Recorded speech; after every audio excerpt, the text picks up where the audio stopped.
Hey girls, good morning. Sorry I'm late. We've had a week full of appointments, early appointments this week.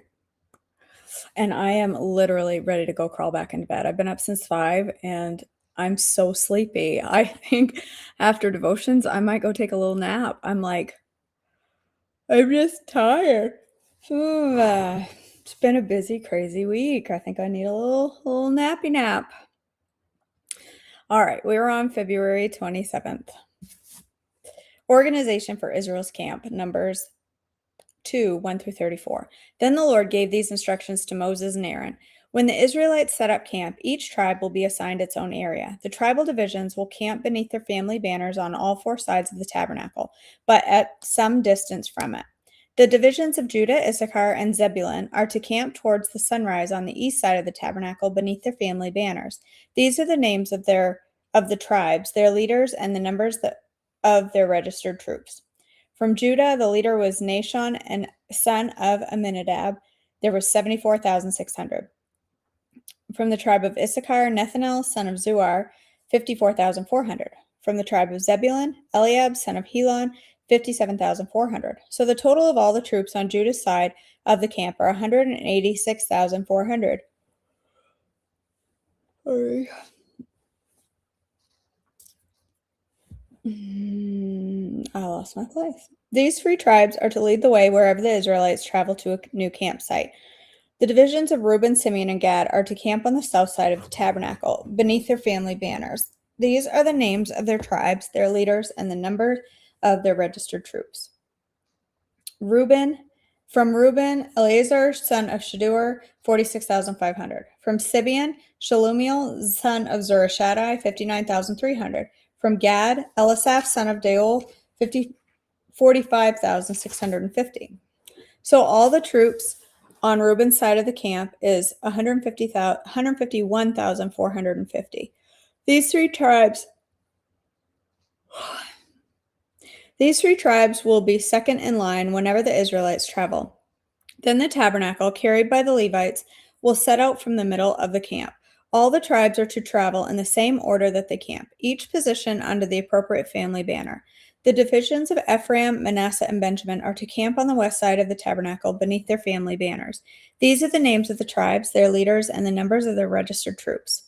From the tribe of Ephraim, Elishama, son of Ammihud, 40,500. From the tribe of Manasseh, Gamaliel, son of Pedazar, 32,200. From Benjamin, Abidan, son of Gideoni, 35,400. So the total of all the troops on Ephraim's side of the camp was 108,100. These three tribes will be third in line whenever the Israelites travel. The divisions of Dan, Asher, and Naphtali are to camp on the north side of the tabernacle beneath their family banners.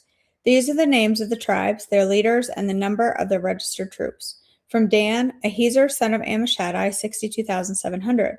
From Asher, Pagiel, son of Okran, 41,500. From Naphtali, Ahira, son of Enan, 53,400. So the total of all the troops on Dan's side of the camp is 150,600. These three tribes will be last, marching under their banners whenever the Israelites travel. In summary, the troops of Israel listed by their families totaled 603,550. But as the Lord had commanded, the Levites were not included in this registration. So the people of Israel did everything as the Lord had commanded Moses. Each clan and family set up camp and marched under their banner exactly as the Lord had instructed them. Levites appointed for service, Numbers 3, 1 through 13. This is the family line of Aaron and Moses, as it was recorded when the Lord spoke to Moses on Mount Sinai. The names of Aaron's sons were Nadab, the oldest, Abihu, Eleazar, and Ithamar. The sons of Aaron were anointed and ordained to minister as priests, but Nadab and Abihu died in the Lord's presence in the wilderness of Sinai when they burned before the Lord the wrong kind of fire, different than he had commanded. Since they had no sons, this left only Eleazar and Ithamar to serve as priests with their father Aaron. Then the Lord said to Moses, "Call forward the tribe of Levi and present them to Aaron the priest to serve as his assistants. They will serve Aaron and the whole community, performing their sacred duties in and around the tabernacle. They will also maintain all the furnishings of the sacred tent, serving the tabernacle on behalf of the Israelites. Assign the Levites to Aaron and his sons. They have been given from among the people of Israel to serve as their assistants. Appoint Aaron and his sons to carry out the duties of the priesthood. But any unauthorized person who goes too near the sanctuary must be put to death." And the Lord said to Moses, "Look, I have chosen the Levites from among the Israelites to serve as substitutes for all the firstborn sons of the people of Israel. The Levites belong to me, for all the firstborn males are mine. On the day I struck down all the firstborn sons of the Egyptians, I set apart for myself all the firstborn in Israel, both of people and animals. They are mine. I am the Lord." So sorry. Oh my goodness. The census of the Levites, Numbers 3:14 through 39. The Lord spoke again to Moses in the wilderness of Sinai. He said, "Record the names of the members of the tribe of Levi by their families and clans. List every male who is 1 month old or older." So Moses listed them just as the Lord had commanded. Levi had 3 sons, whose names were Gershon, Kohath, and Merari. The clans descended from Gershon were named after his 2 descendants, Libni and Shimei. The clans descended from Kohath were named after 4 of his descendants, Amram, Izhar, Hebron, and Uzziel. The clans descended from Merari were named after 2 of his descendants, Mali and Mushi. These were the Levite clans listed according to their family groups. The descendants of Gershon were composed of the clans descended from Libni and Shimei. There were 7,500 males 1 month old or older among these Gershonite clans. They were assigned to the area west of the tabernacle for their camp. The leader of the Gershonite clan was Elisaph, son of Lael. These 2 clans were responsible to care for the tabernacle, including the sacred tent with its layers of coverings, the curtain at its entrance, the curtain of the courtyard that surrounded the tabernacle and the altar, and the curtain at the courtyard entrance, the ropes, and all the equipment related to their use. The descendants of Kohath were composed of the clans descended from Amram, Izhar, Hebron, and Uzziel. There were 8,600 males 1 month old or older among the Kohathite clans. They were responsible for the care of the sanctuary, and they were assigned the area south of the tabernacle for their camp. The leader of the Kohathite clan was Elizaphan, son of Uzziel. These 4 clans were responsible for the care of the ark, the table, the lampstand, the altars, the various articles used in the sanctuary, the inner curtain, and all the equipment related to their use. Eleazar, son of Aaron the priest, was the chief administrator over all the Levites, with special responsibility for the oversight of the sanctuary. The descendants of Merari were composed of the clan descended from Mali and Mushi. These were 6,200 males 1 month old or older among these Merarite clans. They were assigned the area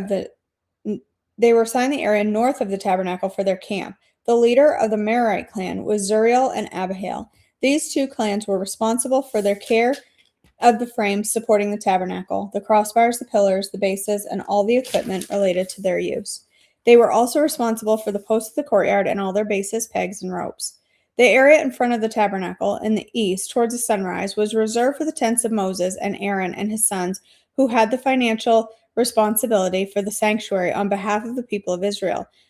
Anyone other than the priest or Levite who went too near the sanctuary was to be put to death. When Moses and Aaron counted the Levite clans at the Lord's tabernacle, the total number was 22,000 male, 1 month old or older. Redeeming the firstborn sons, Numbers 3:40 through 51. Then the Lord said to Moses, "Now count all the firstborn sons in Israel who are 1 month old or older and make a list of their names. The Levites must be reserved for me as a substitute for the firstborn sons of Israel. I am the Lord.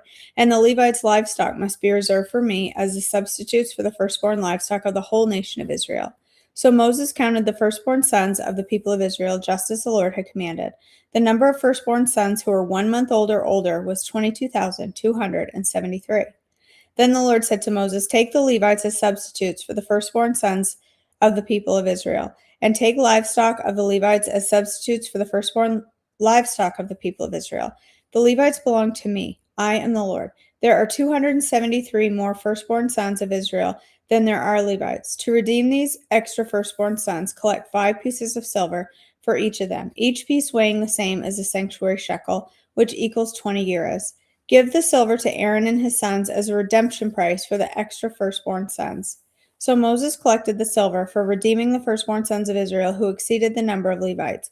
He collected 1,365 pieces of silver on behalf of the firstborn sons of Israel, each piece weighing the same as a sanctuary shekel. And Moses gave the silver for the redemption to Aaron and his sons, just as the Lord had commanded.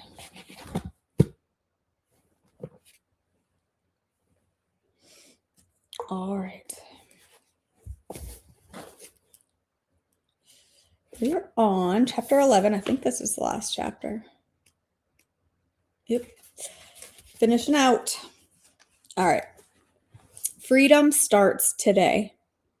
I love a good timeline. I love to trace God's movements through dates and chronological concrete moments of his grace being poured out. Recently, for a wedding of one of my best friends, I gave the maid of honor speech in timeline form, listing the milestones of their friendship. I got to bear witness to God's goodness, his grace, the little romantic spurts, and big building blocks of their relationship that I'd seen along the way.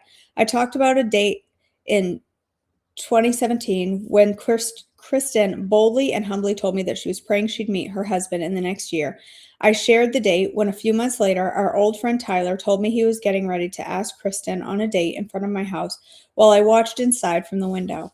I reminded them of the date they came over for a simple dinner of soup with our family, and I watched them interacting with such intimacy, knowing they'd get married. Often, by just lying out the record, I see a testimony of the power and presence of God. I learned through the years that you won't know how to recognize when you get what you want if you don't have a rhythm to help you recognize when you get it.